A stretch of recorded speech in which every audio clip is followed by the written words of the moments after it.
В эфире Национального радио и Таван радио дебаты кандидатов на должность главы Чувашской республики. С тобой хочется проводить время. Ты великолепна в любом настроении, когда хмуришься и когда улыбаешься. Вдыхать твой запах и радоваться каждому дню, проведенному с тобой, особое наслаждение. Ты всегда рада гостям, новым встречам и любишь общение. Ты так красива, моя фотогеничная Чувашия.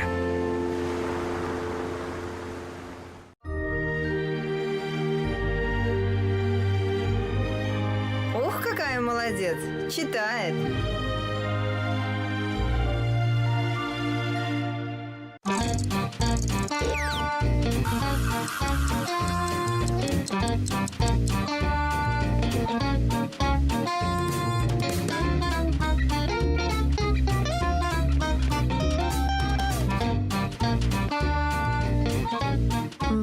С резюме все понятно. Нам важно, чтобы наши сотрудники были начитанными людьми.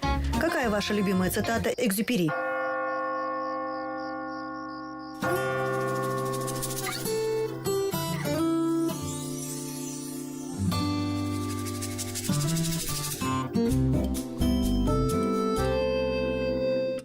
Варманда жула, ща в дерелаях, сила штаза, кайксем юрлаще. Анчах першорбок щак илеме тептума булдарать. Шыр аннемерін үпкене упрар, валпире сывлама полужать. Варманзенче пужартугаз харушлых пызак, кывай чертме юрамасть.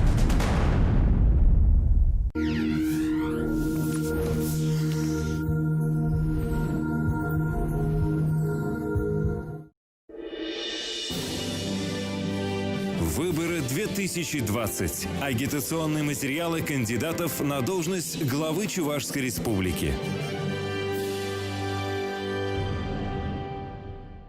Кандидат на пост главы Чувашии от Российской партии пенсионеров за социальную справедливость Николай Степанов. Должны уйти прошлые, пустые, красивые обещания.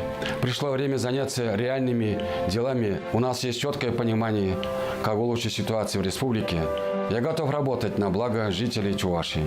Кандидат на пост главы Чувашии от Российской партии пенсионеров за социальную справедливость Николай Степанов.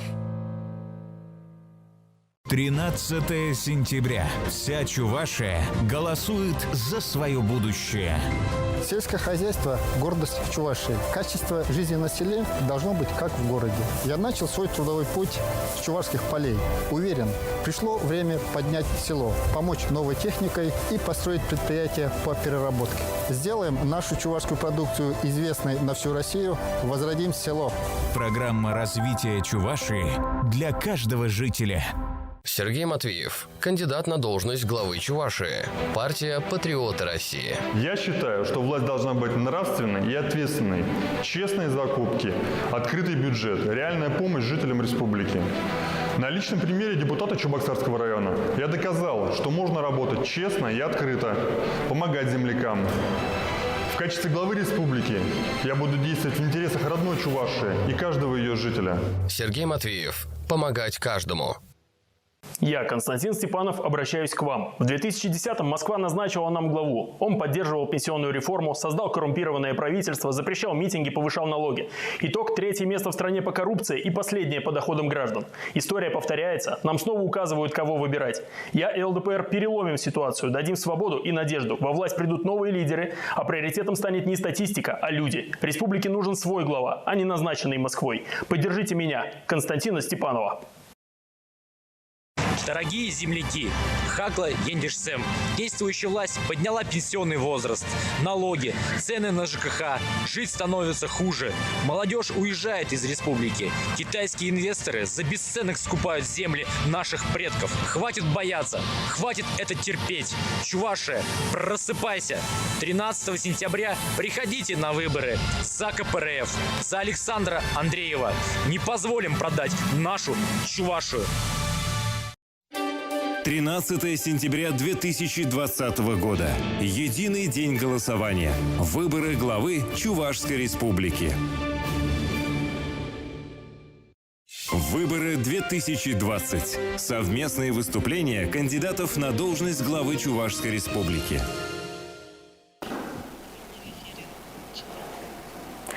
Сылық сунадып. Кувырзарны гона расшире перлехи суйлав гоне ирдеть. Азайлдере деп Чуваш Енре республика бушлыхне тада вырынды хайдыдымлық организане балырды бар. Баян пирни фирда Чуваш республикин пушлыхи буластегензем хайзень программизембе балаштарищ. Здравствуйте. Совсем немного времени осталось до единого дня голосования. Напоминаю, в это воскресенье мы выберем главу Чувашии и сформируем органы местного самоуправления.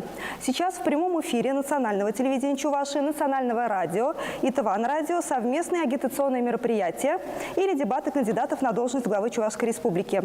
Очень приятно видеть вас вновь в нашей студии. Кроме того, в зале находятся сторонники кандидатов, общественные наблюдатели и ведущие журналисты республики. Сегодня мы предлагаем обсудить тему развития малых поселений Чувашии. Хочется начать с некоторых цифр. Я их взяла с сайта Министерства сельского хозяйства Чувашии. В 14 районах доля АПК в экономике составляет более 50%, а в каждом третьем районе доля выше 70%. Основная сфера деятельности малых населенных пунктов – это сельское хозяйство. В прошлом году предприятиями АПК произведено продукции на 77 миллиардов рублей. Это 16% в общем объеме продукции, произведенной во всех отраслях. Фермы строятся, поля обрабатываются, но основная проблема, о которой мы говорим не первый год – мало переработки. Что нужно сделать, чтобы продукция, производимая в республике, не вывозилась как сырье, а тут же перерабатывалась? Николай Алексеевич Степанов. Николай Алексеевич, вам слово. Добрый вечер, уважаемые телезрители и радиослушатели. Я Николай Степанов, кандидат на главу Чувашской республики, выдвинутой партии пенсионеров. На ваш вопрос я хотел бы сказать так. У нас сегодня не только, скажем, в Чувашии развитие сельского хозяйства идет, так сказать, нормальными темпами. Мы сегодня получаем такую информацию, что Россия продала за границу продукцию сельского хозяйства больше, чем нефть. Это показывает опять, что Россия может развиваться только его будущее – это село. Вспомним те войны, которые прошли в России, когда страну поднимали только через сельское хозяйство, через село, по сути дела. Сегодня также у нас в таком положении, что если мы будем обращать больше внимания на село, мы получим от него отдачу. Проблема села, конечно, она очень большая. В первую очередь это, как мы знаем, у нас в России, это дороги. Отсутствие дорог во многие сельские населенные пункты. Отсутствие социальных объектов, из-за которого у нас молодежь из села уезжает. Сегодня, даже закончив вузу родителей, остальные остаются здесь родителей. Остальные остаются здесь в городе или уезжают в другие города. Поэтому я считаю, в первую очередь власть должна обращать на село, создание условий развития села. Это социальные объекты, это дорога, это вода. Мы убедились с вами с некоторых сюжетов, как у нас в республике десятками лет строили очистные сооружения, то Цивильск, то Янтиково. Водозаборы, Шумерле, Бурнарах, они до конца не завершенные, куда вложили десятки миллиардов рублей, а они отдачи не дают ни селу, никуда. Поэтому это еще раз показывает, что главной проблемой для развития села – это проблема кадров, ответственных кадров, руководителей на всех уровнях. Если эту мы проблему не решим, то развития села никогда не будет. Спасибо. Еще один кандидат, Сергей Петрович Матвеев, патриоты России. Сергей Петрович, вам слово. Всем, уважаемые земляки, добрый вечер. Я кандидат, выдвинутый на пост главы Чувашской республики от патриотов России. Патриот, он человек, который искренне болеет за свою родину, помогает решать их проблемы, и мы являемся именно такими. Мы сможем сделать нашу республику сильной. И далее по теме развития села и сельского хозяйства. Да. К развитию сельского хозяйства, то есть нужно подходить комплексно. Просто взять и помогать производителям получится, но село нужно развивать в комплексе. Нужно улучшить качество жизни прежде всего. То есть нужно создать условия жизни. Это больницы, это образование должно быть качественным. У нас сейчас очень много школ в плачевном состоянии. Как бы они ремонтируются постоянно, но требуют внимания также. В некоторых сельских школах у нас до сих пор отсутствуют закрытые спортзалы. Это тоже требует внимания. Нужно это решать. Ведь мы говорим о развитии сельского хозяйства, говорим о развитии села, но мы же должны понимать, что мы должны вкладывать в будущее, то есть сегодня. То есть мы должны оказывать внимание уже детям, детские сады, школы. То есть, а мы сразу хотим, чтобы у нас получилось хорошо на АПК. Но если у нас не будет предприятий, то все уже разбегутся. Нет, я поэтому хочу сказать, нужно создавать условия, чтобы наши дети росли уже. Создавать им условия, чтобы у нашей молодежи не уезжала в поисках хорошей жизни для своих детей. То есть мы уже на селе должны создавать условия. Это качественное здравоохранение должно быть. Я вам могу сказать по примеру своего поселения, Ишлейской районной больницы. Она была районной больницей, потом ее перевели в подразделение. Прислали нам главврача. Я не знаю, какая у него цель конечная, конечно. Но вот сократили койко-места у нас, врачи бегут. Во время пандемии закрыли поликлинику. Но также у нас не развивается. Нужно создавать условия. Скорую вызываешь, скорую тебя увозят в Кугеси. Это в 20 километров. Сделали укол, иди домой. А пенсионер откуда деньги? На такси. Вечером, ночью. Никто же тебя обратно не отвозит. То есть развитие сельского хозяйства Нет, не есть. столь Я говорю, важно. что нужно решать вопросы в комплексе. И здравоохранение должно быть качественным, и образование, и дошкольные учреждения должны быть соответствующего уровня. То есть не только у нас в городе, да, в городе и в городе надо работать над этим, но и про село нельзя забывать. Я считаю так. А по переработке у нас тоже вопросы. У нас некоторые предприниматели от того, что не могут здесь на выгодных условиях сдать молоко, везут в Нижний Новгород. Это что, нормально, что ли? Тоже такие вещи надо решать. Это должен чиновники стараться помочь предпринимателю решать эти вопросы. Не нужно игнорировать внимание к предпринимателям. У нас как? Если предприниматель работает, значит он зарабатывает, значит надо с него стрясти копеечку. Налоговая, пожарники, все идут туда. Но такого уже не должно быть. Что нужно сделать, чтобы он хорошо зарабатывал? Он заработает, ему не нужно мешать. Самое главное, не надо мешать. А у нас, я считаю, на самом деле, самая главная проблема – это в кадрах, в качественных кадрах. У нас не хватает специалистов, точнее руководителей, наверное, не хватает, тех, которые бы душой переживали за свою республику и делали все для того, чтобы наша республика развивалась. А у нас частично, я не скажу, все такие, да, но есть такие, которые прежде думают о своем кармане. А почему так? А потому что человек такой. Потому что вырос в такое время, когда все дербанили всю Россию у нас. Все мы такие. Нет, это не все мы такие. Это же зависит от родителей. Выросли все в одно время. С вами мы точно в одно время. Но у меня мама учительница, отец у меня электрик. То есть я вырос в такой семье, которая вложила в меня много энергии и сил. И я считаю, что я достойный человек, чтобы... Я никогда не думаю, То есть среди всех нас нужно найти таких, как вы? Правильно понимаю? Можно и так сказать. Почему нет? Ладно, продолжим попозже. Спасибо. Следующий кандидат Олег Алексеевич Николаев. Олег Алексеевич, вам слово. Да, спасибо. Рыгач Полдер Хакла, телегура Жизем, да, радио Дегензем. Добрый вечер, дорогие земляки, телезрители, радиослушатели.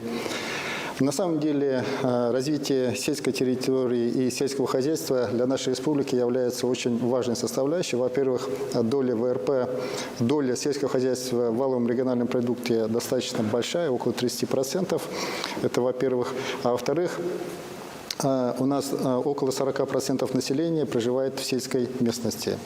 Я сам родился на селе, в деревне Чербай Красночитайского района. Очень рано начал работать в колхозе со 2 класса, и поэтому прекрасно знаю и трудности вообще сельского быта, и в целом организацию деятельности предприятий сельского хозяйства.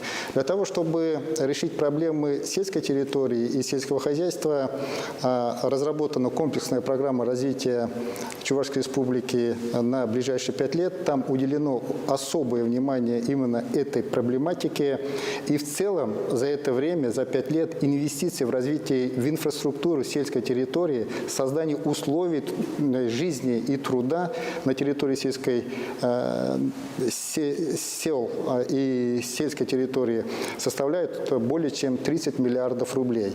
Это и главная задача всех этих мероприятий – добиться вот самого главного, того, что было в самом начале сказано, чтобы все, что производится на территории Чувашской республики, перерабатывалось здесь, тем самым создавалась добавочная стоимость дополнительная, а это новые рабочие места, высокие заработные платы, соответственно, новые уровни бюджетной обеспеченности, значит, решение социальных проблем и задач. Олег Алексеевич, ведь об этом говорим не первый год, но все равно проблема остается. Вот как вы считаете, почему? Что нужно сделать? Какие шаги нужно предпринять? Давайте я чуть попозже вам буду раскрывать, что надо будет конкретно сделать по каждому из направлений. Ну, хорошо, спасибо. Кандидат от партии КПРФ Александр Михайлович Андреев. Александр Михайлович, вам слово. Рыгач Пулдер, Хакла Ендишсем. Добрый вечер, дорогие земляки. Александр Андреев, депутат Государственного совета Чувашской республики, фракция КПРФ. Я хотел бы начать нашу беседу с нескольких цифр, к чему привели 30 лет так называемых буржуазных реформ. За это время, по сравнению с 2019 год, уровень промышленного производства составил к 1990 году 72%, сельского хозяйства 72,9%, объем строительных работ 36,9% к уровню 1990 года, инвестиции 54,5%. И население республики у нас сократилось на 10%, это на 121 тысячу человек. По сравнению по численности это город Новочебоксарск. 30 лет эти реформы буржуазные, которые до сих пор продолжаются, приводят нашу республику и наших жителей к тому, что жизненный уровень падает из года в год, и жизнь становится все хуже и хуже. Безусловно, без развития сельского хозяйства наша аграрная республика, она не может развиваться. Но, как отметили мои уже коллеги, нужно на эту проблему смотреть комплексно. Почему? Если мы даже создадим хорошие, высокооплачиваемые рабочие места в сельской местности, но там не будет школ, не будет детских садов, не будет дорог, кто захочет в таких условиях жить? И, на мой взгляд, необходимо создавать сельскохозяйственные кооперативы. В начале 90-х многие колхозы, даже большинство колхозов, совхозов были разрушены. Но те принципиальные, настоящие, честные, порядочные люди, которые сохранили свои колхозы и совхозы, они сейчас работают. Во многих районах они есть, их не так много, но они на слуху и они развиваются. Это достойный пример, когда все-таки это коллективное, кооперативное у нас это движение, оно смогло сохраниться, и мы должны помогать людям самоорганизоваться на своих территориях, чтобы они смогли производить сельскохозяйственную продукцию, ее перерабатывать и помогать в ее реализации, создавать сети специальных магазинов и помогать выходить на другие рынки. А сейчас у нас основную маржу забирают перекупщики. Вот простой пример. Продажа молока. Жители вынуждены иногда даже за бесценок продавать молоко, но трейдеры, так называемые перекупщики по молоку, они на этом зарабатывают, приезжают, забирают и увозят потом уже где-то в другие регионы, где-то на наши местные предприятия на переработку. Мы должны исключить посредников из этих таких цепочек, помогать сельским жителям создавать кооперативы и выращивать продукцию, и ее хранить. Вот сейчас у нас, допустим, Комсомольский, Батрицкий район строит зернохранилище, овощехранилище строят, и мы должны помогать, потому что цена, соответственно, она намного будет выше весной, и жители смогут получить хорошие денежные средства. Спасибо. Александр Михайлович, вы отметили, что нужно создавать кооперативы, об этом говорят действительно не первый год. Говорят, что нужно объединять личные подсобные хозяйства. Допустим, бабушка, которая держит корову, она понятия не имеет, что такое кооператив и как создавать. Вот как по-вашему, кто должен этим заниматься? Должна быть государственная, республиканская программа по созданию. Вот вы говорите про бабушек, но кроме бабушек там еще есть у нас молодые, энергичные, активные рабочие руки, скажем так, да, которые хотят работать, если мы им создадим определенные условия. Но когда у нас министр сельского хозяйства, приезжая и проталкивая китайский проект, приезжает в Маргаушский район и говорит: вот чуть ли вы не бездельники, вы лентяи, вы работать не хотите. И давайте отдадим землю китайцам, тогда китайцы будут за нас здесь работать, а через 10-15 лет они уже будут здесь уже и полноценно жить. Мы этого хотим. Мы хотим пойти легким путем? Нет, конечно. Поэтому мы должны сами, вот у нас густонаселенная республика, у нас земель не как в Сибири на Дальнем Востоке. Мы должны сами все это сделать. Это легко, отдать им землю, чтобы они вместо нас работали. Ну а дальше что? Дальше это тупик. Поэтому мы должны работать в этом направлении. И чтобы у людей на селе было понимание и было доверие к власти. Сейчас доверия к власти, к сожалению, нет. Оно утрачено. Когда людей идут и вынуждают голосовать за того или иного кандидата, там, за ту или иную партию, какое доверие может быть? У них руки опускаются. Вот я выезжаю в районы, смотрю, общаюсь с ними, они уже никому ничего, никому не верят. Понимаете? Они уже разочарованы во всем. И сейчас вот у меня информация, что в пятницу говорят, всем надо, бюджетникам, обязательно срочно идти голосовать. Именно в пятницу. А потом избирательные участки будут закрываться на ночь, и кто там с этими бюллетенями что будет делать, непонятно. Поэтому я вот призываю всех жителей Чувашской республики идти на выборы обязательно только 13 сентября, чтобы исключить возможные фальсификации с этими бюллетенями. Именно только 13-го. Никого не слушайте, потому что мы пока не преодолеем, не переборем внутренний страх, вот эта система буржуазная, олигархическая, она будет нас давить и принимать новые антинародные законы. Я согласен, если бы мы жили из года в год все лучше и лучше, но нет этого, нет этого. Поэтому давайте менять, хватит бояться, Чувашия, просыпайся. Спасибо, Александр Михайлович. Кандидат от партии ЛДПР Константин Олегович Степанов. Константин Олегович, вам слово. Уважаемые избиратели, у нас принципиально иной подход. Мы вообще за переоценку той ситуации, которая у нас есть на сегодняшний день. И я, как кандидат на должность главы Чувашской республики от партии ЛДПР Константин Степанов, оцениваю ситуацию с сельским хозяйством, с уровнем жизни на нашем селе, с тем, насколько высока у нас убыль населения в деревнях и наших селах, как критическую ситуацию. Фактически можно было бы объявить что-то вроде чрезвычайной ситуации вообще на эту тему. Потому как вот у меня есть данные. За 7 месяцев этого года Чувашия потеряла в живом эквиваленте, то есть в людях, 3800 человек. Вот такая вот у нас убыль населения только за 7 месяцев этого года. При этом 40% жителей Чувашской республики проживают у нас в городе Чебоксары. И 60% вообще во всех городах, которые у нас есть. По факту в селах сегодня остаются пенсионеры, в селах сегодня остается та молодежь, которая не нашла себе применения в условиях нашей сегодняшней экономики, которая не смогла почему-то там условно поехать учиться, которая не смогла приехать в город, чтобы снять себе жилье, у которых не хватает денег. То есть остались те люди, которые вынуждены были там остаться, а не потому, что они этого хотели. Единицы есть, которые хотели, которые действительно остались там, потому что ухаживают там, например, за родителями и ценят свой дом, свои там какие-то родовые поместья, так скажем, и не хотят действительно уезжать. Все остальные остались там фактически из-за того, что они вынуждены это делать. А в целом у нас убыль в городах – это вот 800 человек из этой суммы, 3800. Все остальные 3000 – это убыль нашего сельского населения. Поздно рассуждать о том, что нам нужно заниматься исключительно сельским хозяйством или даже переработкой нашей сельскохозяйственной продукции. Потому как дефицит кадров у нас буквально через год-два в нашем сельском хозяйстве дойдет до цифры 50%. После этого вы все прекрасно понимаете, что люди, которые там сейчас работают, им всем по 45, по 50 лет. После того, как они выйдут из строя, все, что мы там можем понастроить за это время, какие-то агропарки, технопарки, открыть дополнительные моногорода, которые будут заниматься выпуском определенной продукции. Кто всем этим будет заниматься? Нам что, кого-то потом приглашать из ближнего зарубежья, приглашать неквалифицированный труд, который у нас на сегодняшний день заходит даже в Чебоксары? Посмотрите, кто в Чебоксарах дороги ремонтирует. Там нет наших людей что уже. Ничего тогда не нужно Поэтому делать, да? Нужно...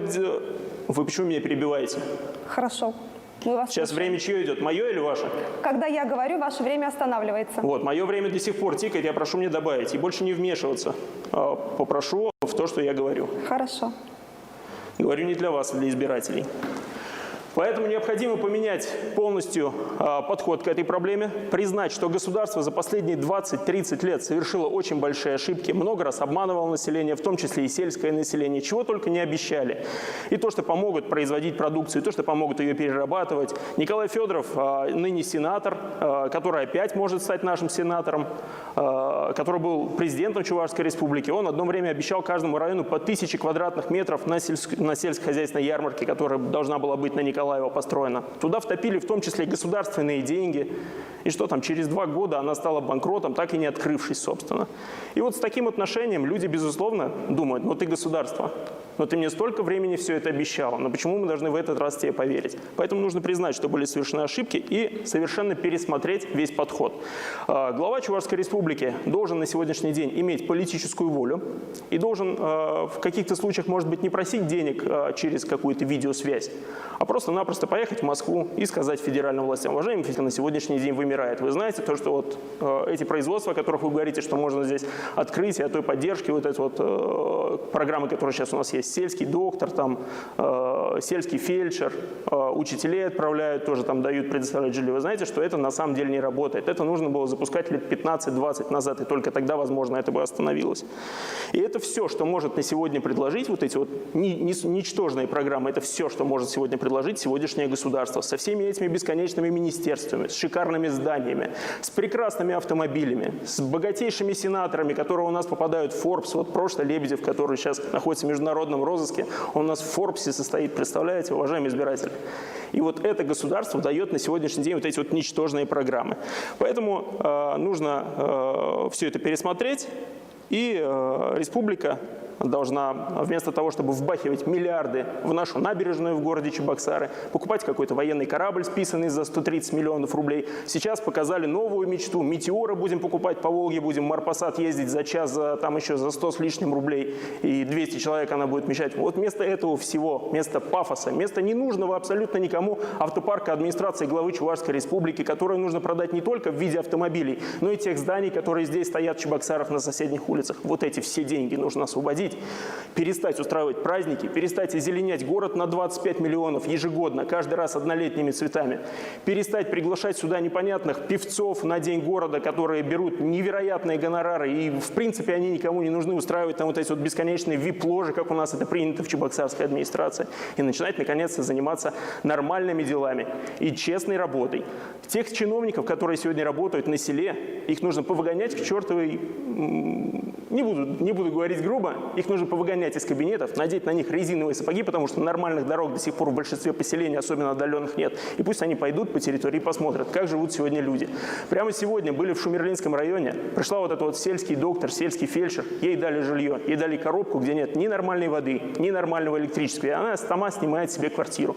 Вот так вот сегодня реализуются все эти программы. Вот так вот заставляют выживать сегодня наше население. И пока не будет определенной политической воли у того человека, кто будет возглавлять регион, пока он не признает, что да, действительно были ошибки, и пока он не призовет к ответственности тех людей, которые это допустили, порядка у нас не будет в принципе. А выполнять то, что спускает с вертикали, может любой. Это не так сложно. Понравится своему начальству, нашему сегодняшнему чиновничеству, вообще не сложно. У них нет ключевого показателя, как ваше с нами благополучие.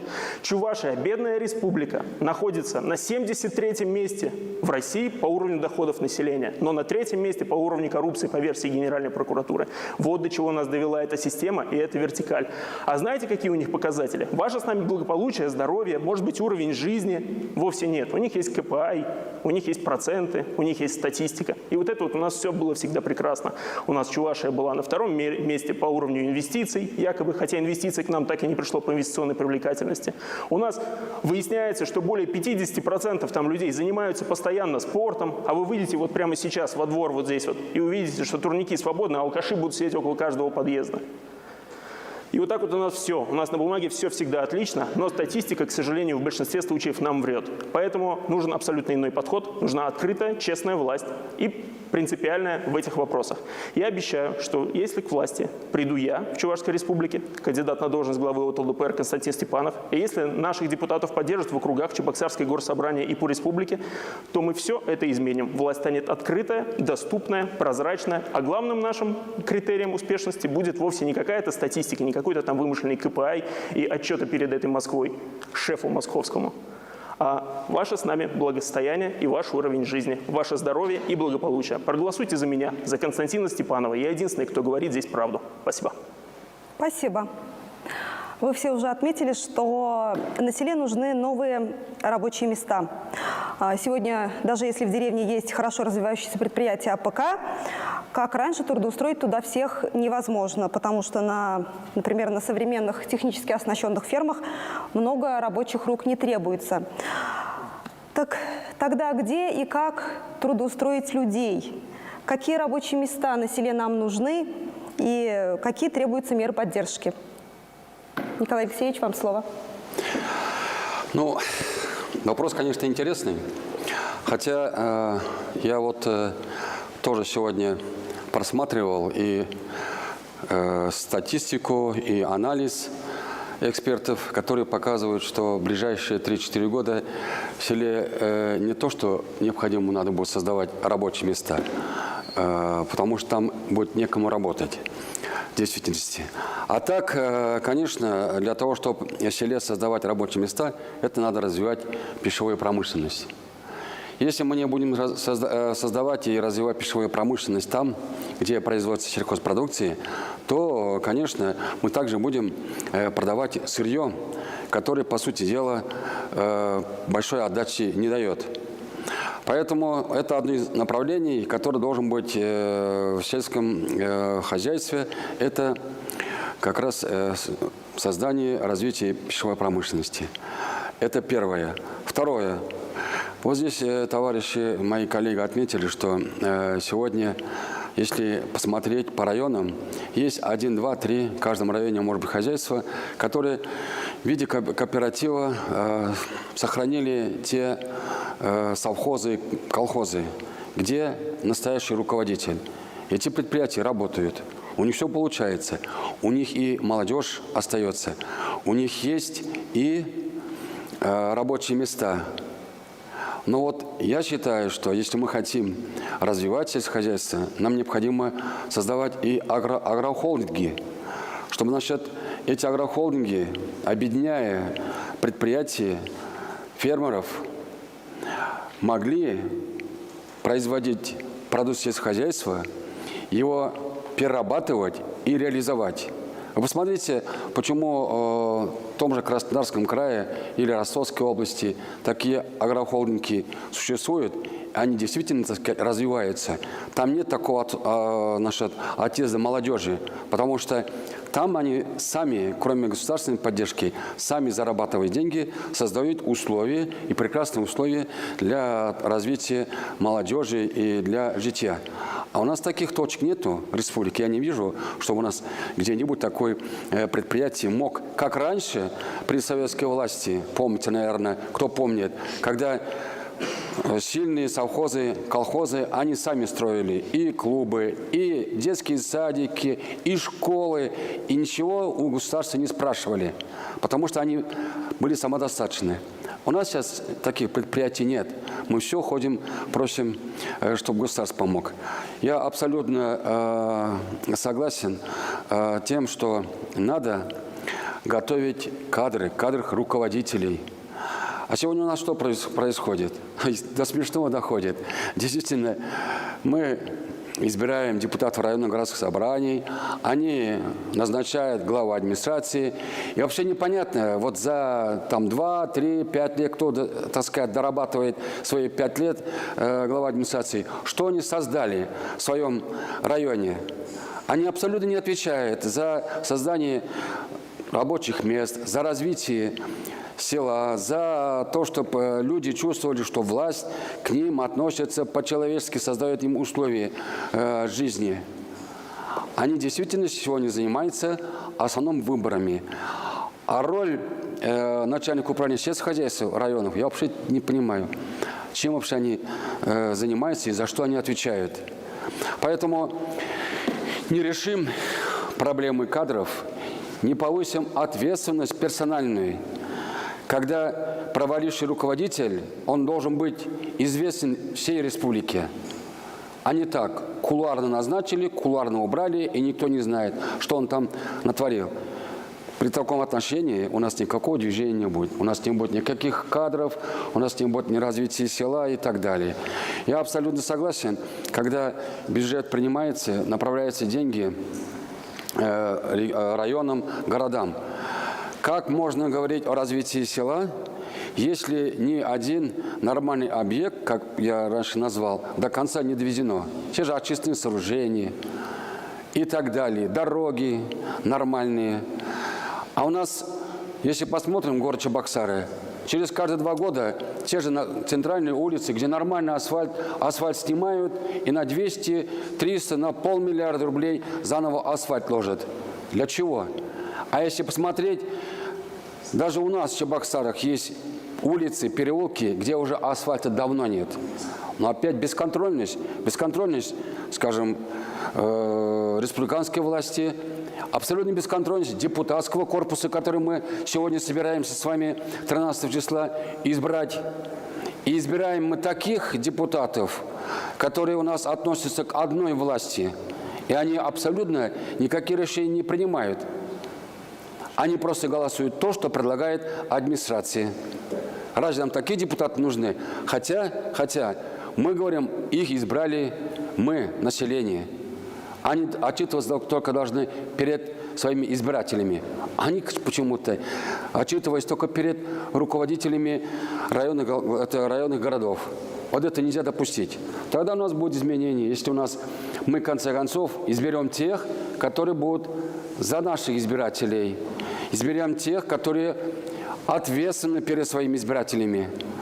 Если этого не будет, у нас ничего не изменится. Неужели, уважаемые телезрители и радиослушатели, те 5 лет, которые вы после тех выборов прошло, до вас, так сказать, не довело то, что мы абсолютно никуда не двигаемся? Мы стали жить хуже в республике. Отношения, я считаю, что самый вопрос, который показывает, насколько отношение к власти своим гражданам, это отношение к своим пенсионерам. У нас в нашей республике пенсионеры лишены бесплатного проезда, хотя в Мордовии бесплатный проезд существует. У нас принят закон о детях войны. Раздали корочки, ничего не обязывающие, что они могут без очереди в больницу прийти. У нас работающие пенсионеры, имеющие статус ветерана труда Чувашской республики, не получает за это доплату, потому что они, видите, они работают. А никто ведь не спрашивает, почему они пошли работать. Потому что пенсия, которую они получают, она мизерная. У нас сегодня прожиточный минимум пенсионера в республике самый низкий в России. Такого нигде нет. Меньше 8 тысяч. И о чем можно говорить? О развитии нашей республики. Поэтому я считаю, новая власть, она должна все это осмыслить должен. Он должен проанализировать все эти провалы, которые были раньше. Назначить людей ответственных. Повысить спрос за конкретные результаты. Если этого не будет, то у нас ничего не изменится, уважаемые телезрители. Поэтому должны задуматься, кого избрать. Идти или не идти 13 числа на выборы. А я вас призываю прийти 13 числа, и не 11, и не 12. У вас было за эти 10-15 лет посмотреть, как наш, так сказать, партия власти нам создавал прекрасные условия жизни, повысив до 65 лет пенсионный возраст, повысив налоги. Ежегодно повышаются у нас тарифы. Хотя, если телевизор включаем, перед началом вестей, там идет такая реклама. Достояние России, граждан России, «Газпром». А он нам все время повышает цену. Спасибо. Спасибо. Сергей Петрович, мы начали говорить о создании новых производств на селе. Какие рабочие места нужны и как их создавать? Да, у нас проблем много на селе. Прежде всего, с рабочими местами. Да, я согласен с этим. Но хочу сказать про то, что у нас вроде бы есть разные программы для развития села. Но они, я не знаю, почему-то плохо продуманы, видать, раз они не работают. Или работают очень плохо. У нас проблема в том, что на самом-то деле у нас очень сильная бюрократическая, я не знаю, машина, или как это называть, но очень сложно с бюрократией. То есть инвесторов сложно привлечь на место. Мы говорим, не хватает рабочих мест. Говорим, что надо привлекать инвестиции. Есть инвестиции, но мы не можем создать им условия. Про август мы в прошлый раз говорили, про предприятие, которое ушло в соседнюю республику. Мы потеряли 5 миллиардов инвестиций. Вот у меня сейчас есть информация, вот у нас хотят открыть заправки метановые на природном газу. Ну, уже год кончается, деньги есть, а год кончается, а строить не могут начать, не могут пройти это бюрократические проволочки. А вот в соседней республике, там же, в Татарстане, уже построили. То есть там это гораздо быстрее решается, оперативнее, там, потому что чиновники понимают, что это деньги, которые идут в республику. А у нас это решается, я не знаю как, по жилью. У нас есть ипотека сельская, которая там с минимальным процентом. Одобрено у нас около 400 миллионов, да? А никто еще не получил. Почему? Потому что нет жилья на селе, готового. То есть там условия-то такие, что надо покупать новое жилье, а жилья-то и нет. Что покупать там? То есть нужно сначала создавать условия, а потом уже программу туда внедрять? Или это как-то совместно надо делать, а не так для красного словца, для нашего телезрителя, для избирателя? Рассказывают, что у нас все хорошо, а по итогу-то, как обычно, никак. У нас есть программа развития малых городов. Да, молодцы, Мариинский посад вошел в эту программу. Выиграл 69 миллионов. Но почему у нас только один город подал заявку на эту программу? Вот соседи наши по 8 городов получили. Подали бы на 3 города, получили бы на 3 города, возможно. То есть нет работы и нет результатов, получается. Так? Надо работать. Программа поддержки молодого специалиста на селе есть программа такая. Про учителей, сейчас про учителей скажу. Дают молодому специалисту 10 окладов. Много? Кажется, много, 10 окладов, да. А сколько у нас оклад у учителя? 7700 17 рублей оклад. Ну, плюс там надбавки. Это оклад 7 тысяч. То есть, прошу прощения, 5717 рублей. То есть в итоге-то получает он вообще ничего. Кто придет на такие вообще условия? То есть какие-то фиктивные, точнее, неработающие условия создают. Это, конечно, не работает. К работе своей надо подходить более ответственно, понимать, что нужно жителю, что нужно специалистам, чтобы привлечь внимание к селу. То есть я как житель села, как уроженец села, мне нравится жить на селе, но должны быть условия. Я пошел работать депутатом только из-за того, что я хотел реализовать некоторые проекты. Для меня было важно, чтобы в моем поселении был физкультурно-оздоровительный комплекс. Я 5 лет работал над этим. Но мы приблизились близко к этому. Если никто нам не помешает, мы его реализуем в 2021 году. То есть сейчас мы строим футбольное поле с искусственным покрытием. Но очень тяжело шло, очень. Деньги дали нам только в августе, в конце. Как нам сейчас строить его? В дожди? Ну, придется строить, потому что на следующий год денег не будет. И везде вот такая проволочка бюрократическая. Вот это надо. Но это проблема-то из-за чего? Из-за того, что люди не хотят работать, чиновники. То есть проблема опять с кадрами. Мы все время в одну и ту же проблему утыкаемся. Мы, партия «Патриоты России», и я, Сергей Матвеев, эту проблему решим. И наша родная Чувашия будет жить лучше и красочнее. Спасибо. Спасибо. Олег Алексеевич, вам слово. Да, я соглашусь со многими проблемами, которые были обозначены здесь коллегами. Я даже могу сказать, их намного больше. Можно даже перечислять, и даже времени эфира не хватит.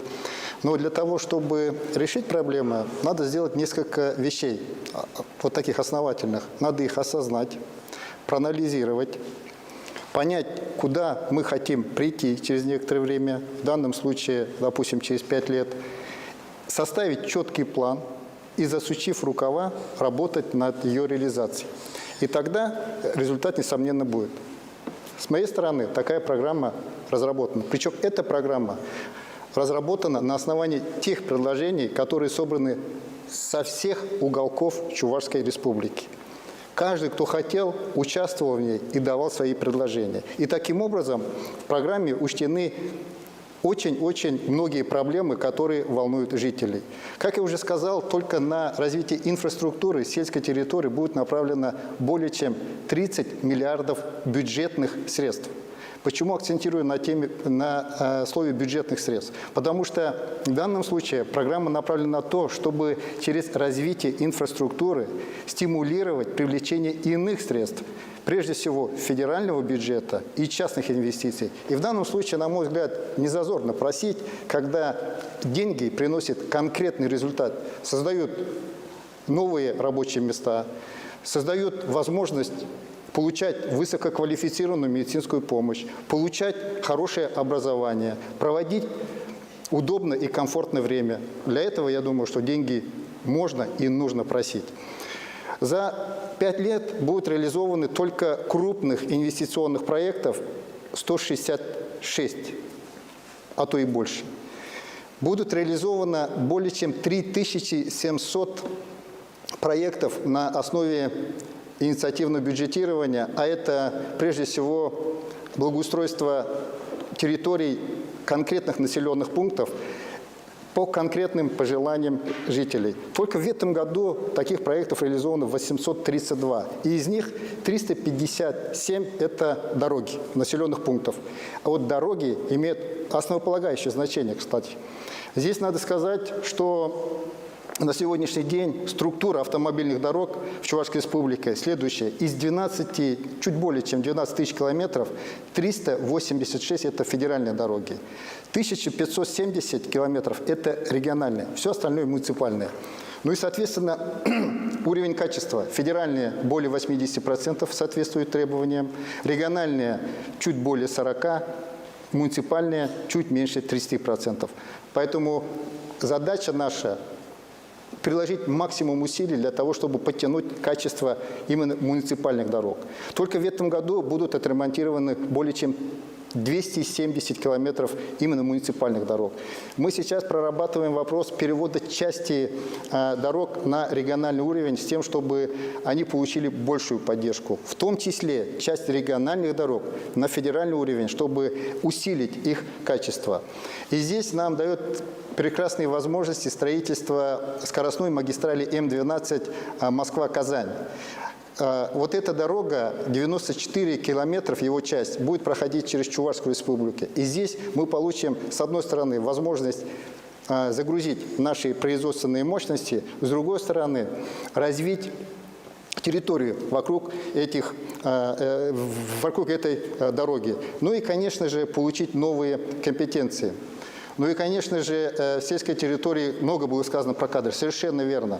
И вот для того, чтобы люди закреплялись на сельской территории или в сельской территории, была реализована программа дополнительной поддержки сельской ипотеки. Тем к 3%, которые дает федеральная программа, мы добавили уменьшение процентной ставки до 0,1%. И здесь несколько цифр. На самом деле на сегодняшний день выдано более чем 400 кредитов уже на руки. Еще более чем 400 одобрено. Правда, жилья не хватает, над этим работаем. Но из этих более чем 400 человек, вот приятный момент, 15 человек уже, 400 тысяч, 15 тысяч человек у нас получили субсидии. Это говорит о том, что люди, которые проживают в сельской территории и работают там, намерены и дальше продолжить там работать. Совершенно верно, что надо работать над развитием инфраструктуры. Это прежде всего водоснабжение и водоотведение. Здесь наработано тоже очень много задач. Мы уже в этом году закончим проектирование на достройку Шемушинского и Батыревского водовода. И уже в ближайшие годы более чем 60 тысяч жителей 3 районов южных, Батырева, Шемуша и Комсомольского, получат чистую качественную воду. Совместно с Шумилинским заводом спецавтомобилей планируем реализовывать программу производства и установки локальных очистных сооружений под разные населенные пункты, причем не только для Чувашской республики, но и для всей территории Российской Федерации.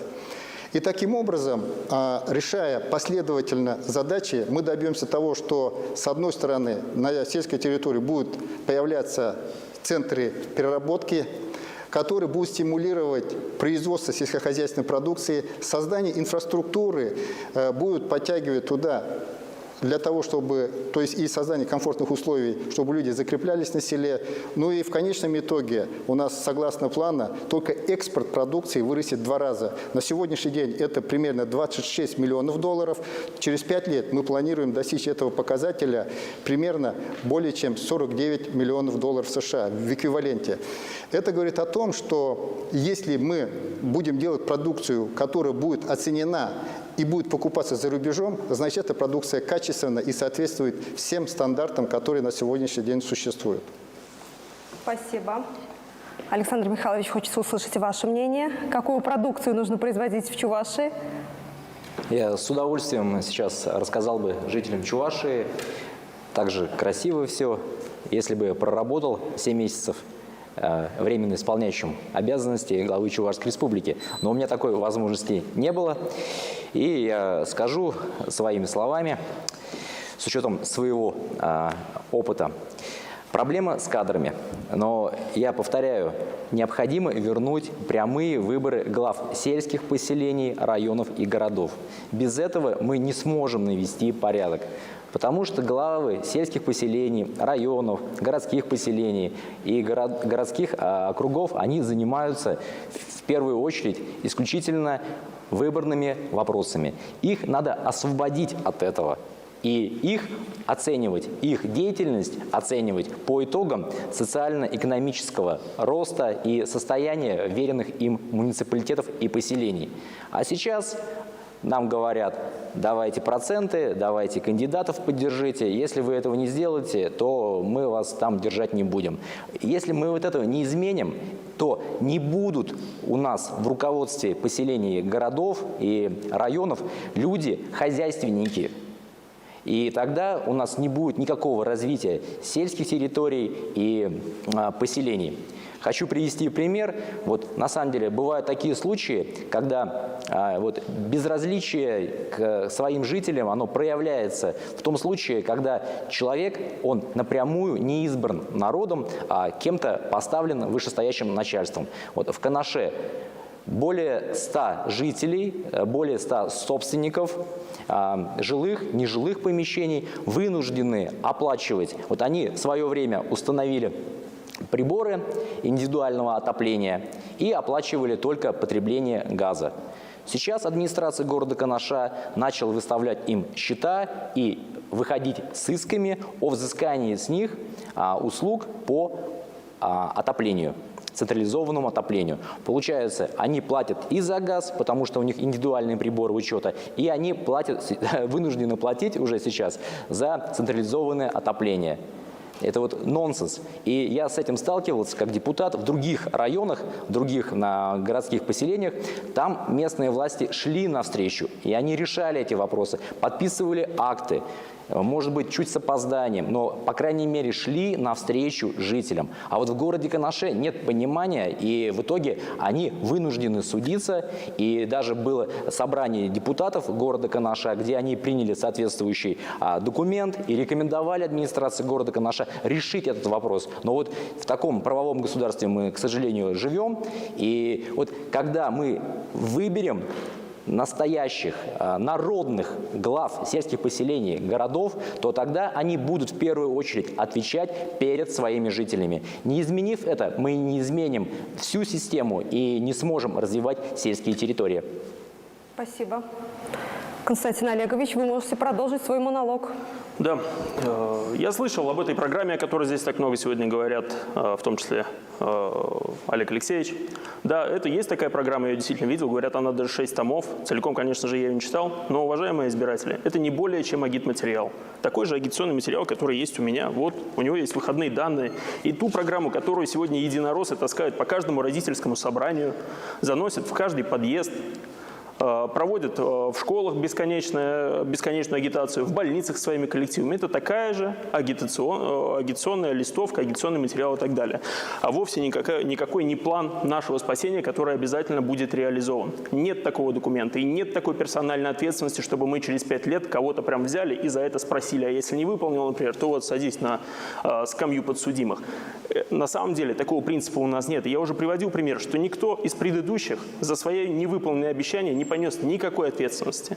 И если мы будем с вами продолжать позволять вешать нам на уши сами знаете что, тогда мы так и будем все время жить с протянутой рукой. И тогда вот у нас в нашей великой стране, в которой, говорят, там космические корабли бороздят просторы Вселенной, в которой есть деньги на все, но никогда нет на наши с вами нужды. Что касается некоторых моментов, которые я услышал от Олега Алексеевича, мы с ним ни в коем случае не враги. Не подумайте, я его очень уважаю как такого же кандидата, как и я, но я не могу это дело не отметить. И я думаю, что мы на самом деле оба, конечно, хотим в определенной степени, только с разными подходами, благополучия для всех жителей Чувашской Республики. Но я никогда не поддержу инициативное бюджетирование для того, чтобы построить дороги в какую-то деревню. Это позор, уважаемые избиратели. Инициативное бюджетирование – это когда вас заставляют сделать за свои собственные деньги тот или иной проект, вложиться в определенным образом в строительстве того или иного объекта, в детскую площадку, в ремонт дороги. Какое инициативное бюджетирование? Вы всю жизнь проработали на селе или в городе, вы отдали налоги, у нас налоговая ставка на самом деле же не 13%, вы до 50% своих зарплат отдаете на сборы, налоги, фонды, различные акцизы и другие сборы, скрытые сборы, так сказать. Вы все прекрасно знаете, какая у нас пенсионная система, и сколько туда денег уходит, и что назад вы получаете эти сущие копейки. Какое инициативное бюджетирование в Чувашской Республике. Язык бы у меня не повернулся на месте главы Чувашской Республики призвать людей к этому и заставить их этому радоваться. А знаете, какой следующий шаг? И он уже реализуется в нескольких районах Чувашской Республики. Самообложение. Наберите, вот сегодня в интернете, я долго не смогу говорить, у меня 4 минуты осталось. Самообложение. Это когда ваши органы местного самоуправления и вы своим сходом собираете там большинством голосов принимает решение, собирает, например, в год по 2-2,5 тысячи рублей, и потом попробует кто-то, пусть не сдаст, тогда за это будут уже санкции. Следующий этап – это самообложение, уважаемые избиратели. Поэтому этого нельзя допускать. Деньги есть в государстве. У нас в нашей кубышке в резервном фонде деньги есть. На выборы по Конституции больше 100 миллионов рублей ушло из нашего резервного фонда, из фонда Чувашской Республики. У нас огромная кубышка в федеральном бюджете. И сейчас вот оттуда впервые берут за 15 лет так много денег, потому что у нас последствия коронакризиса и огромное падение по доходам, и огромные расходы. И на самом деле впереди далеко не хорошие годы, как вот в той программе расписано. Впереди будет бюджет выживания, я вас уверяю, уважаемые избиратели.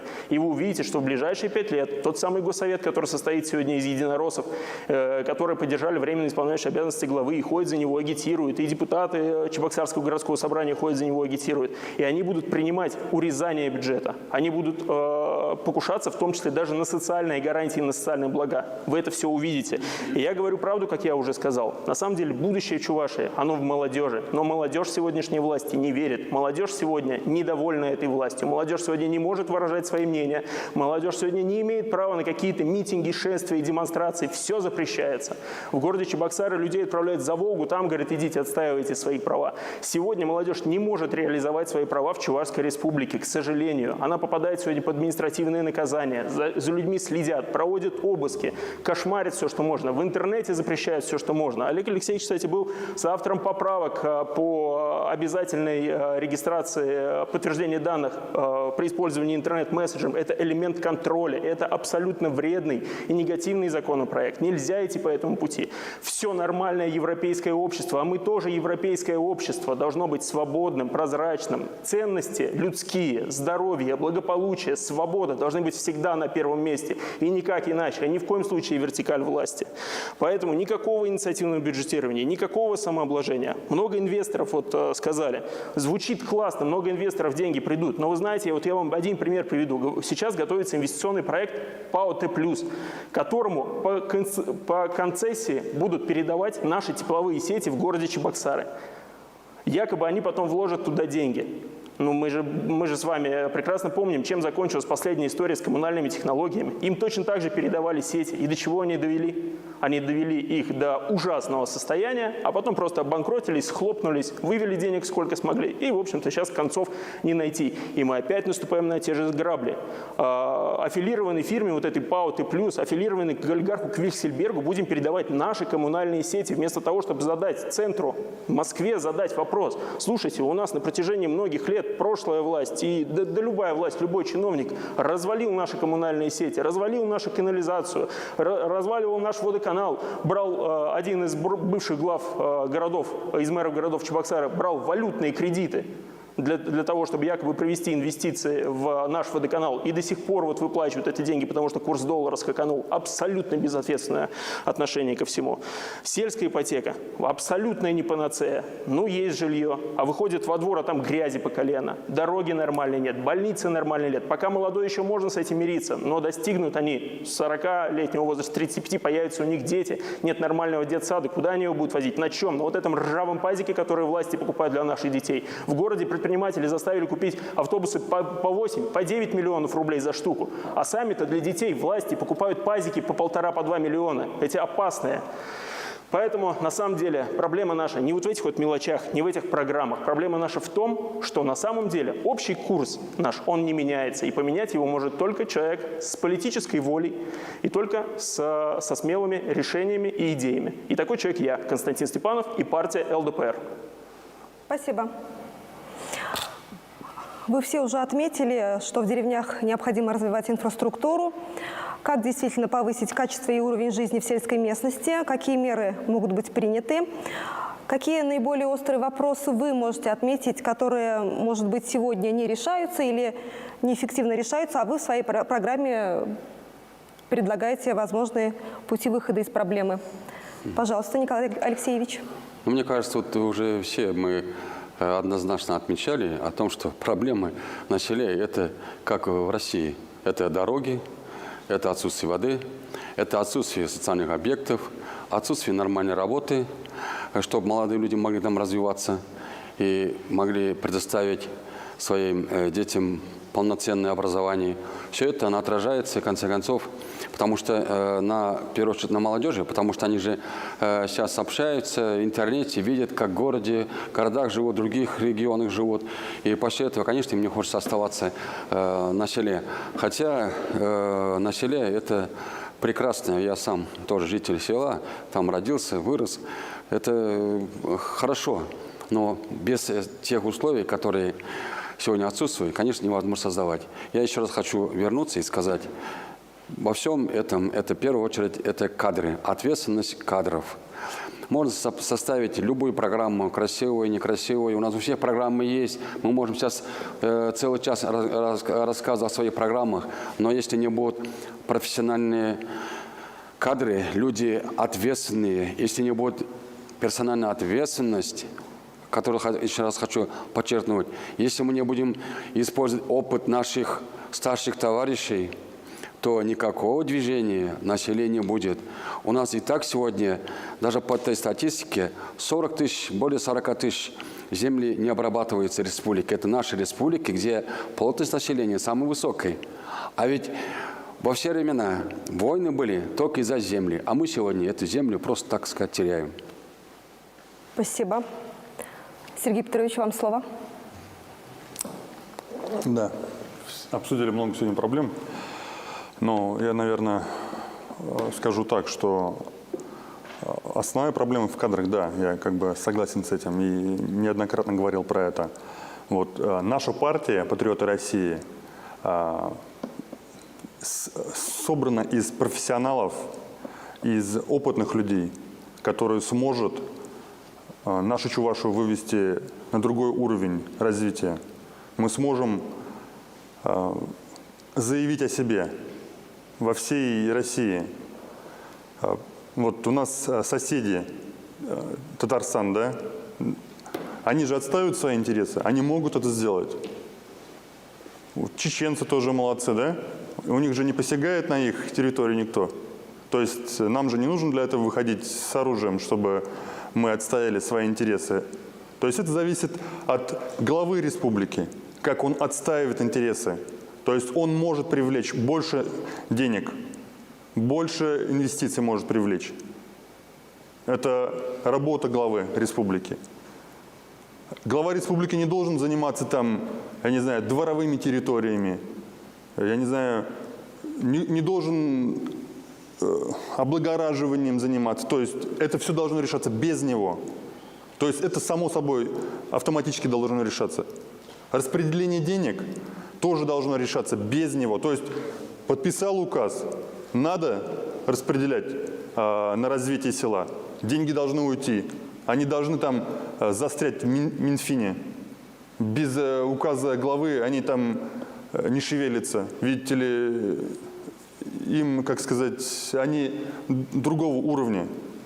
То есть только на них глава может подействовать.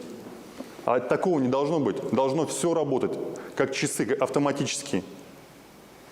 Глава, он наверху, он управляет, он развивает, он движет республику вперед. А почему не работает? Кадры. Голосуйте за патриотов России и за меня, за Сергея Матвеева. И этих проблем не будет. Спасибо. Спасибо. Олег Алексеевич, вам слово. Да, я тоже соглашусь с тем, что надо друг друга уважать. И я безмерно думаю, вернее, точно думаю, что все очень сильно переживают за будущее Чувашии и искренне хотят, чтобы ситуация менялась. Но в отличие от коллег, я обещаю, если меня изберут, очень внимательно изучу все предложения кандидатов в главы Чувашии. Но единственное, не могу отреагировать на то, что врать, Константин Олегович, не надо.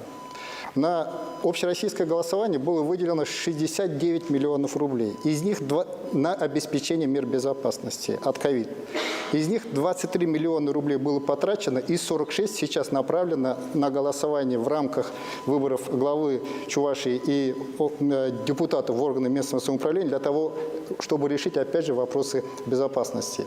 А для того, чтобы развивать село, все-таки надо создавать условия. И эти условия, прежде всего, выражаются в формах поддержки. И для этого программой предусмотрено создание агротехнопарка в Батыревском районе. И вот только за счет создания агротехнопарка в Батыревском районе будут организованы несколько производственных площадок. И вот уже, как один из коллег говорил, уже сейчас под это развитие строится 3 овощехранилища, 5 зернохранилищ, 5 ферм, 2 конефермы и 4 откормочника.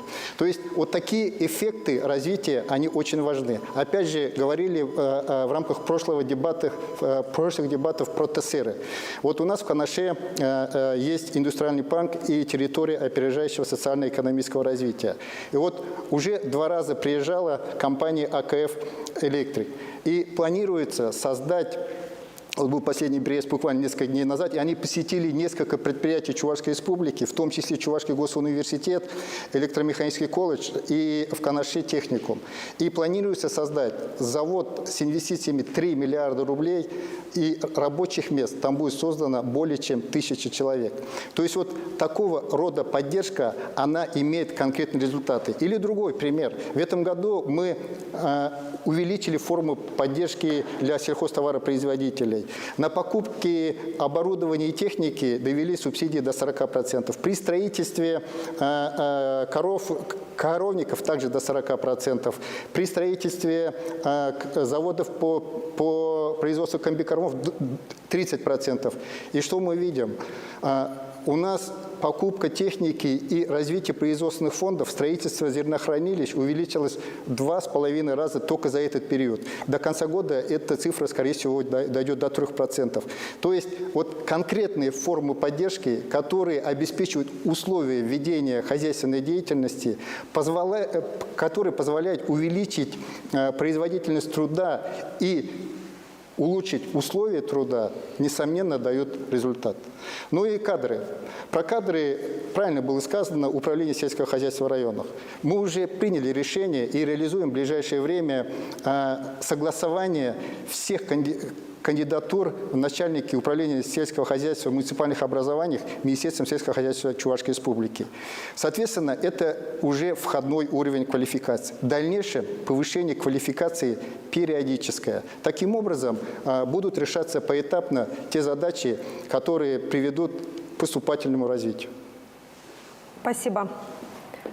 Александр Михайлович, вам слово. Необходимо выравнивать уровень жизни в наших районах и городах. Ну, пример. Строим в городе Чебоксары Красную площадь, более миллиарда рублей. Да, красиво, да, хорошо. Но вот в Алатыре буквально недавно только смогли поставить хоккейную коробку. Одну на весь город. О чем это говорит? То, что вот уровень жизни у нас несопоставим, к примеру, вот между этими 2 городами. И такой перекос, он недопустим. Почему? Потому что люди, естественно, из Алатыря, из других малых наших городов, и из глубинки, из деревень, они вынуждены уезжать в Чебоксары. Идет отток. И хорошо, Красная площадь, она, возможно, нам и нужна в таком виде, да, который сейчас она имеет, и эти деньги, они были потрачены, на мой взгляд, не совсем эффективно, но, тем не менее, у нас много других вопросов. То есть сейчас не время заниматься такими дорогостоящими прожектами, на мой взгляд, а нужно решать более острые социальные вопросы. Это строительство социального жилья, строительство жилья для детей-сирот. Мне, честно говоря, вот стыдно, когда вот я депутат Госсовета, присутствую на сессии, и мы принимаем по искам, по решениям судов уточнение в бюджет для приобретения квартир для детей-сирот. То есть дети-сироты вынуждены, или прокуратура обращается в суд в интересах этих детей. И понимаете, а мы в это время, на этом фоне тратим миллиарды денег, сотни миллионов рублей на такие, ну, скажем так, прожекты. Поэтому нам сначала нужно в большей части решить социальные вопросы, а потом уже заниматься, скажем так, всем остальным. Да, туризм, вы сейчас скажете, и все остальное, это нужно, но у нас много таких проблем, где они имеют первоочередное значение. Хотел бы обратить внимание, уважаемые жители Чувашии, на то, что не совсем эффективно работает фонд капитального ремонта. Непонятные подрядчики выигрывают тендеры, проводят ремонтные работы. Через год, через два их уже нет. Вот простой пример: поселок Кугеси, общежитие бывшее, Первомайская, 20. Да, сделали ремонт. Сейчас направил запрос, потому что необходимо было провести постгарантийный ремонт. Этой организации нет. Поэтому жесткий контроль за подрядчиками, которые принимают участие и работают по этой программе. Хотел бы задать вопрос Олегу Алексеевичу. Я несколько месяцев назад в средствах массовой информации прочитал, что вы планируете средства фонда капитального ремонта направить в какой-то коммерческий банк для получения процентов. Я не совсем это понимаю, потому что, на мой взгляд, если есть деньги в этом фонде, нужно ремонтировать жилье, а не зарабатывать на этом. Люди по этой программе вынуждены 10-15 лет, они заходят и смотрят: ой, у меня там ремонт через 15 лет, а вы, и вот поэтому вам вопрос задаю, когда возможность будет, ответьте, пожалуйста. Спасибо. Олег Алексеевич, вы сейчас ответите или потом? Я пропустить, у меня 12 секунд. Хорошо.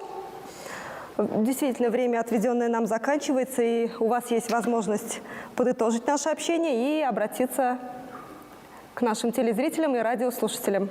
Николай Алексеевич, пожалуйста, вам слово. Уважаемые радиослушатели и телезрители, вот заканчиваются наши дебаты. Вы нас выслушали. Каждый из нас пытался до вас довести свою программу. У кого-то она получилась, может, хорошо, у кого-то нет.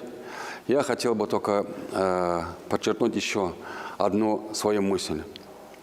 Мы слишком быстро в нашей современной России забыли опыт старшего поколения, который создавал все, что у нас сегодня есть. Те же крупные предприятия, тоже БАМ и все другое, на чем у нас сегодня держится Россия. Мы про них сразу же забыли, сказали, что опыт их не нужен. Они как никчемный материал. Большинство из них вышли на пенсию. Пенсионеры, но опыта у них не занимать.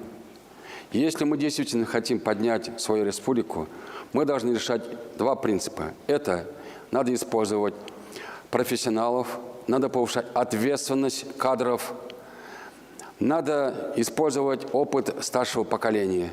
Естественно, задор молодых наших людей, которые хотят развиваться, показать себя. В наших представителей, которые мы выдвинули на городское собрание и другие собрания депутатов, все профессионалы в разных сферах, люди опытные, болеющие за республику. Они будут решать те вопросы, которые десятками лет не решались. Поэтому, уважаемые телезрители, радиослушатели, поддержите представителей от партии пенсионеров на выборах Чебоксарское городское собрание, Новочебоксарское, Цивильское и другие местные органы власти и меня как кандидата главы республики. Спасибо, Николай Алексеевич. Сергей Петрович, вам слово. Да, сегодня обсуждали много вопросов, но всю программу не рассказать, все вопросы не обсудить. К сожалению, времени у нас ограничено, всего 15 минут на все это. Хочу сказать, что у нас много хороших начинаний. Вроде бы идем в правильном направлении. То есть хорошая программа. Вот 30 миллиардов мы выделяем на развитие села, но вопрос еще, сколько из них освоится? У нас куча денег неосваиваемых. То есть это все упирается в кадры, в тех, кто должен над этим работать. У нас в России 110 программ федеральных, но у нас республика участвует только в 52. Это опять же недоработка наших чиновников, которые должны за это нести ответственность, они должны за это отвечать. То есть они без качественного сотрудников, без качественных кадров мы не сможем решить проблемы нашей республики. И все должны хотеть одного – развития нашей республики. Уважаемые избиратели, 13 сентября приходите на выборы. Мы, опытная партия «Патриоты России», у нас сильная команда. Мы сможем реализовать все проекты. Мы сможем сделать нашу республику лучше и качество жизни в ней более развитой и качественной. Спасибо. Спасибо. Олег Алексеевич, вам слово. Да, сразу отвечу. Да, на самом деле эта тема обсуждалась, но она обсуждалась по предложению Государственного совета и прокуратуры Чувашской республики, потому что на сегодняшний день деньги капремонта хранятся в казначействе, и там на них не начисляются проценты. Если они будут в банке, то, соответственно, на них будут начисляться проценты, и деньги будут прирастать. Поэтому сейчас идет работа по подбору надежного банка с тем, чтобы деньги не сгорели, но при этом эффективно использовались на те цели, которые они должны направляться. Но для того, чтобы сельское хозяйство развивалось, нам очень важно еще обеспечить научность вырабатываемых решений. И для этого также в программе, которую мы с вами вместе разработали, предусмотрены очень большие мероприятия. Это прежде всего очень плотное, тесное взаимодействие с вузами, прежде всего в Чувашской республике. Буквально недавно мы подписали соглашение с Российской академией наук, в рамках которого договорились усилить фундаментальные исследования и развивать их с точки зрения прикладного применения, чтобы укоротить путь такой научной идеи до конкретного производственного применения. Конечно же, кадры, помимо закрепления, их надо еще обучать. Для этого, конечно же, целевая подготовка, повышение квалификации и, самое главное, развитие совместно с высшим учебным заведением специальных учебных заведений, средних специальных учебных заведений даст тоже очень хороший, колоссальный эффект. Таким образом, если мы вот таким образом будем обосновывать наши планы действий и их реализовывать совместно, конечно же, будут совершенно иные результаты. Спасибо. Александр Михайлович, вам слово. Меня также настораживает ситуация с возможным подписанием, либо уже с подписанным соглашением, конституционным соглашением с Т+, за который стоит олигарх, гражданин Кипра, Виксельберг. На мой взгляд, это такая же история получится, как с коммунальными технологиями. И тарифы на теплоснабжение, вот тарифы у нас на отопление, вот эта плата вырастет существенно. И вот хотел бы, пользуясь случаем, задать вопрос Олегу Алексеевичу. Подписано это конституционное соглашение или не подписано? И насколько нам, вот, жителям города Чебоксары, Новочебоксарска, ждать роста тарифов? Спасибо. Константин Олегович, у вас 12 секунд. У меня последнее, но очень важное обращение. Старая власть ничего не решит. Она будет мимикрировать под самовыдвижение и будет прятать свои знамена. Вот листовка. Перле – это единая Россия. Только ЛДПР, только новая власть, только свобода. И только... Спасибо. Спасибо. Спасибо большое. У некоторых кандидатов еще осталось время. Сергей Петрович, вы продолжите? Да, конечно. У меня моя очередь, да. Да, уважаемые избиратели, 13 сентября, как говорил, выборы. Не игнорируйте, пожалуйста, ваш долг. Вы должны прийти на выборы и отдать свой голос. Каждый ваш голос важен для нашей республики. Мы, партия «Патриоты России», и я, Сергей Матвеев, сделаем нашу жизнь лучше и качественней. Мы имеем опыт. Приходите на выборы 13 сентября. Партия «Патриоты России» и я, Сергей Матвеев. Спасибо. Олег Алексеевич, вам слово. Да, уважаемые земляки, на самом деле очень важно 13 сентября прийти на выборы и сделать выбор. Та программа, которую мы с вами вместе разработали, за 5 лет кардинально изменит жизнь каждого человека в Чувашской республике. Там предусмотрены достаточно серьезные мероприятия, и, конечно же, для их реализации каждый на своем месте должен сделать все, что от него зависит, и сделать так, чтобы жизнь на каждом участке менялась ежедневно в поступательном в обозначенном направлении.